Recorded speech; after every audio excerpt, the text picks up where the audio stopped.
Hello everyone, welcome to Eklavya study point and I am Sachin. आज की इस वीडियो में मैं आप सभी को क्लास 12th हिंदी इलेक्टिव से जो आपका चैप्टर है सूरदास की झोपड़ी, ये अंतराल बुक का आपका पहला चैप्टर होने वाला है।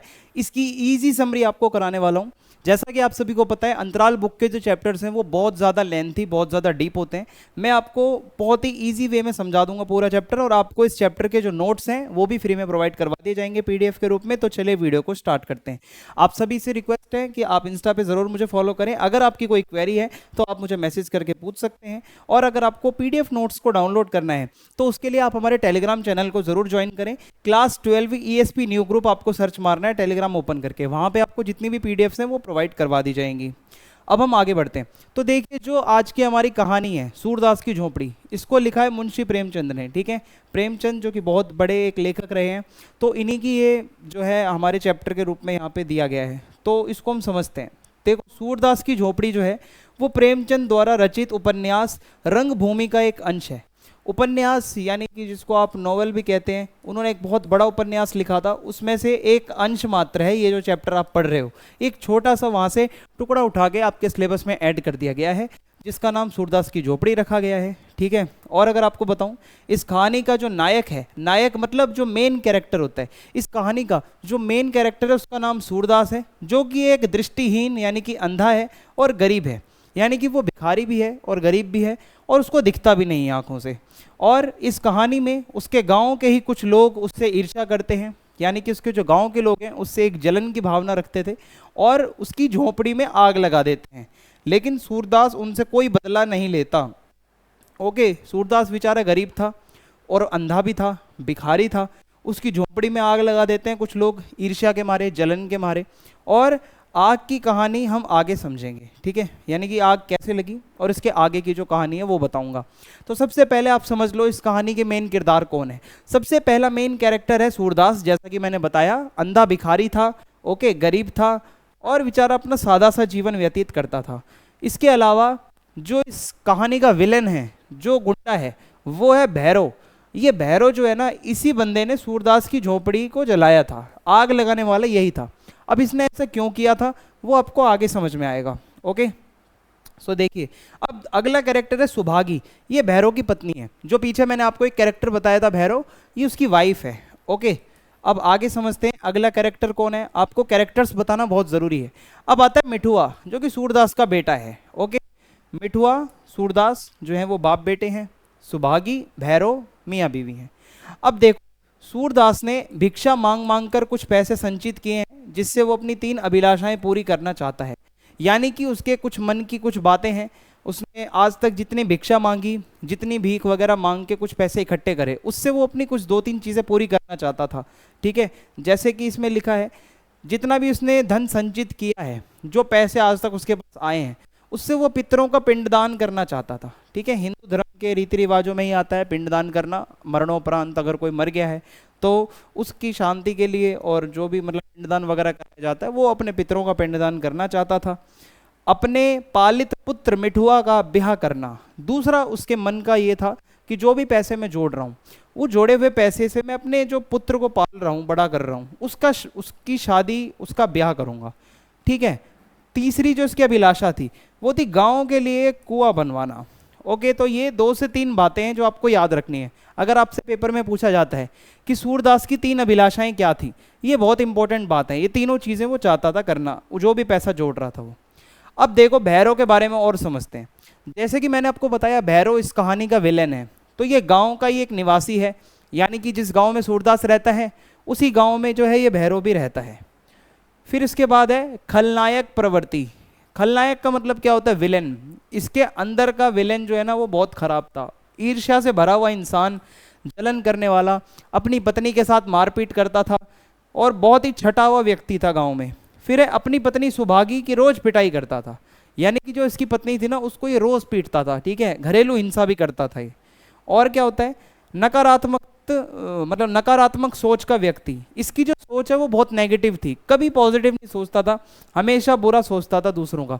ना तो कभी खुद कुछ करता था, ना दूसरों को कुछ करता हुआ इसको देखते हुए अच्छा लगता था। ओके, अब आगे समझो। सुभागी, जैसा कि मैंने अभी आपको पीछे बताया था, भैरव की पत्नी थी। भैरव इसे रोज मारा करता था और भैरव की मार से बचने के लिए ये सूरदास की झोपड़ी में शरण लेती थी। यहीं से अपनी कहानी शुरू होती है कि सूरदास जो है वो बेचारा इसको मना नहीं करता था, अगर इसको इसका पति मार रहा है तो इसको कोई तो शरण दे, इसको भी जो शेल्टर चाहिए कि इसे कोई मार से बचाए। ये क्या करती थी, सूरदास की झोपड़ी में जाकर छुप जाती थी। अब जब ये सूरदास की झोपड़ी में छुपती थी तो गांव के लोग तरह तरह की बातें बनाते थे कि भाई इनका और सूरदास का कुछ आपस में ही चल रहा है, झोपड़ी में जाती है ये उसकी, और जो इसका जो इसका पति भैरव है वो तो कुछ कहता ही नहीं से। मतलब गांव वालों ने खूब भड़का दिया भैरव को। और भैरव को भी जब पता चला कि भाई सूरदास क्यों इसको इतनी सपोर्ट करता है, सूरदास क्यों इसको इतनी शरण देता है, तो यहाँ से फिर उसका दिमाग जो है वो एकदम चकरा गया। उसने बोला मैं अब सूरदास को छोड़ूंगा नहीं, इसका मेरी पत्नी के साथ पक्का कोई चक्कर होगा, इनका कोई ताना बाना चल रहा है। अब आगे देखते हैं क्या सीन है। तो देखो ये इस बेचारे की झोपड़ी थी सूरदास की, उसकी कोई गलती नहीं है। सूरदास बिल्कुल मन का पवित्र आदमी था, उसके मन में ऐसा कोई भाव नहीं था सुभागी को लेकर, लेकिन गांव वालों ने बहुत बातें बनाई और भैरव ने भी बहुत मन में ऐसा ऐसा सोचा। मैंने बताया ना नेगेटिव प्रवृत्ति वाला था वो। तो झोपड़ी में आग कैसे लगी वो समझते हैं। तो भैरव की पत्नी सुभागी अपने पति की मार से रोज रोज बचने के लिए वो सूरदास की झोपड़ी में शरण लेती थी, जैसा कि मैंने आपको बताया। और यही ईर्ष्या की भावना आ गई थी भैरव के अंदर कि ये मेरी पत्नी के साथ इतना क्यों रहता है, मेरी पत्नी को इतना सपोर्ट क्यों करता है, या मेरी पत्नी क्यों इसकी झोपड़ी में इतना घुसती है। सो वो अपना दुश्मन समझ बैठा सूरदास को। ओके, भैरव ने सूरदास को अपना दुश्मन बनाया और उसने बोला किसी भी प्रकार बदला लेने की वो ठान लेता है कि भाई बदला तो लूंगा, रिवेंज होगा, अब बदला लेकर रहूंगा, जिससे भैरव सूरदास से ईर्ष्या करने लगा। ठीक है, यहीं से वो मोड़ आता है कहानी में जब उसकी ईर्ष्या जागने लगती है अंदर। अब आगे देखते हैं क्या है यहाँ पे। तो देखिए बदले की आग बुझाने के लिए एक रात क्या होता है, भैरव सूरदास की झोपड़ी आग लगाने के लिए घुसता है और वहीं उसे सूरदास की जमा पूंजी एक पोटली में मिलती है। याद है अभी आपको थोड़ी देर पहले मैंने पीछे बताया था सूरदास की 3 अभिलाषाएं थी जो कि उसने पैसे जोड़े थे, पितरों का पिंडदान करना, अपने जो मिठुआ है उसकी शादी करना, गांव के लिए कुआं बनवाना। तो ये जो 3 अभिलाषाएं थी उसके लिए जो पैसे जोड़े थे वो उसकी झोपड़ी में पड़े थे पोटली के अंदर। अब ये क्या करता है, भैरव उस पोटली को चुरा लेता है। ठीक है, क्योंकि आपको पता है सबसे बड़ी चोट सूरदास को कब लगेगी, अगर उसका इतनी मेहनत से कुछ जोड़ा हुआ धन अगर कोई चुरा ले। तो भैरव वह पोटली चुराता है और झोपड़ी में आग लगा देता है उसी टाइम पे। ठीक है, अब यहाँ पे झोपड़ी में आग लग गई और अब क्या होता है, देखो बेचारे की कच्ची सी झोपड़ी थी, फूस की झोपड़ी थी, तो आग बुझाने पूरा गांव इकट्ठा होता है। जितने भी लोग थे वो सारे आ गए, भाई रात का टाइम है, आग लग गई, सारे सभी आग बुझाने तथा अपराधी का नाम सोचने का कार्य करते हैं। सभी सोचते हैं यार ये काम किसने किया होगा, ऐसा कौन कर सकता है, क्यों किसी की झोपड़ी में कोई आग लगाएगा। लेकिन सूरदास की जो मनोस्थिति थी वो बहुत निराशापूर्ण थी। सूरदास उसको झोपड़ी का इतना गम नहीं था, उसको गम था कि मेरी पोटली चली गई और पोटली से मेरे को 3 अभिलाषाएं पूरी करनी थी, अब वो कैसे होगी, क्योंकि वो अमीर तो नहीं था, भिक्षा मांग मांग कर बेचारे ने कुछ पैसे जोड़े थे। तो वह आश्चर्यचकित था, बहुत ज़्यादा हैरान था कि ये भगवान ने क्या किया मेरे साथ, दुखी था बहुत ज़्यादा और निराश था, बहुत सैड हो गया था वो। ठीक है, अब आगे देखो क्या होता है।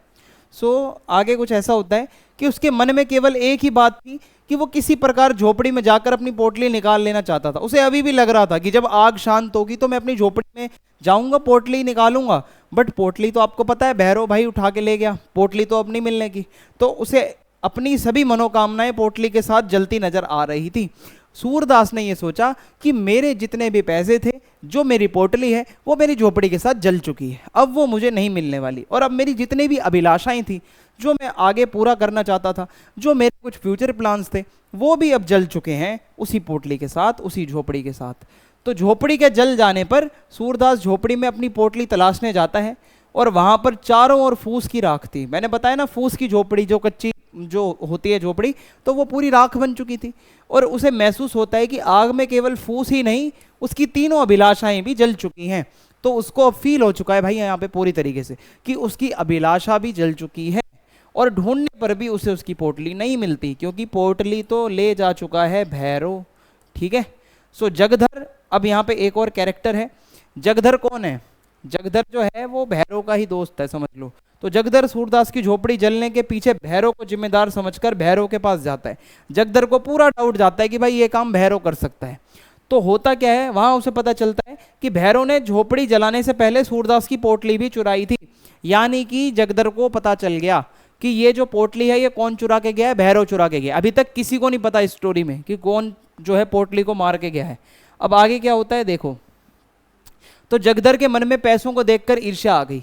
भाई जगदर ने जब इतने पैसे देखे, वो कहता है कि ये एक काम कर, कुछ पैसे मुझे दे दे, मैं अपना मुंह बंद रखूंगा, वरना मैं जाके सबको बता दूंगा कि तूने पैसे उठाए हैं। तो वो भैरव को रातों रात बिना मेहनत किए पैसे मिल गए, तो भाई उसको ईर्ष्या हो जाती है कि यार भैरव ने किया तो कुछ नहीं, चोरी करके आ गए, रातों रात अमीर बन गए।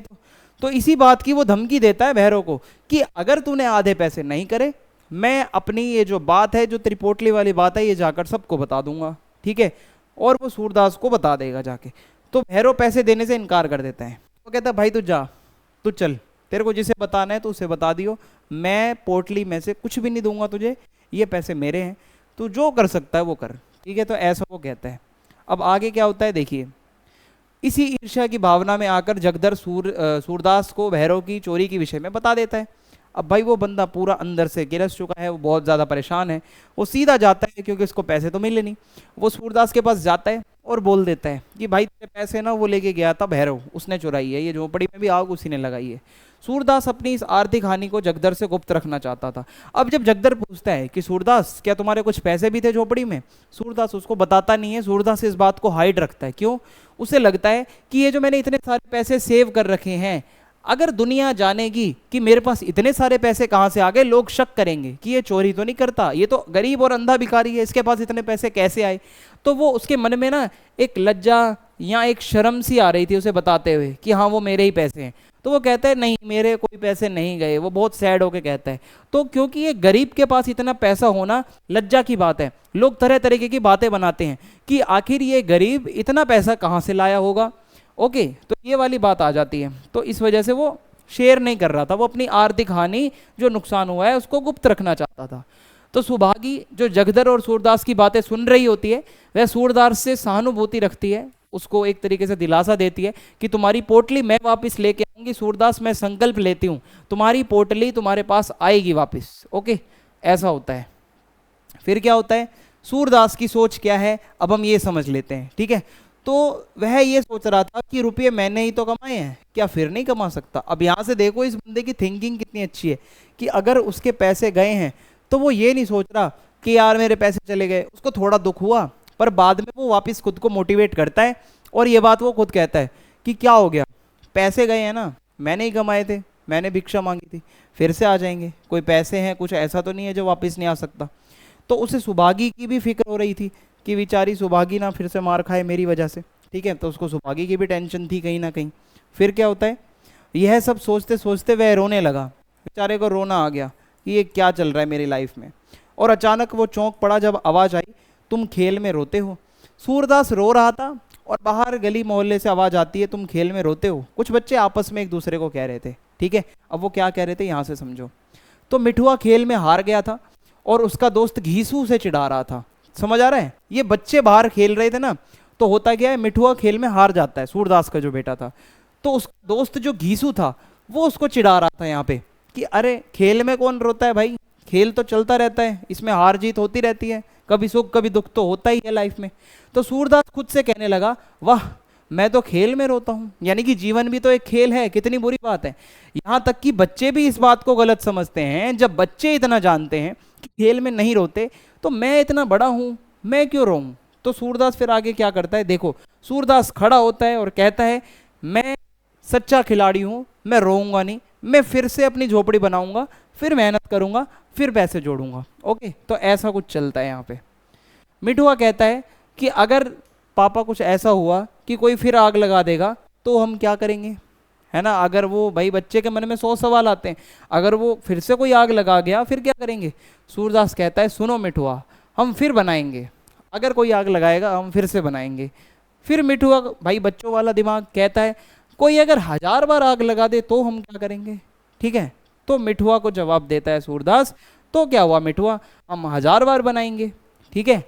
तो आप समझ रहे हो यहाँ से इस बंदे की क्या कैरेक्टर है। मिठुआ ने कहा कि अच्छा अगर कोई 100 लाख बार आग लगा दे, तो इतनी बारी आग लगा दे तो हम क्या करेंगे। तो यहाँ पे सूरदास कहता है, बेटा हम 100 लाख बार भी बनाएंगे। तो तो यहाँ से पता चलता है कि कितना भी फेलियर आए, कितना भी टाइम खराब हो, आपको हार नहीं माननी चाहिए, आपको सूरदास के जैसा कैरेक्टर रखना चाहिए। सूरदास की कहानी से यही हमें सीख मिलती है कि लाइफ में अप्स एंड डाउन्स चलते रहते हैं, आपको अपनी तरफ से एफर्ट्स करते रहना चाहिए, कभी भी हार नहीं मानो। ये स्टोरी का मोरल यही था। ठीक है, तो अगर आपको ये स्टोरी अच्छी लगी है तो आप हमारे चैनल को सब्सक्राइब करना, फीडबैक जरूर लिखना वीडियो कैसी लगी, और वीडियो को शेयर कर देना। जय हिंद, जय भारत, मिलते हैं नेक्स्ट वीडियो में।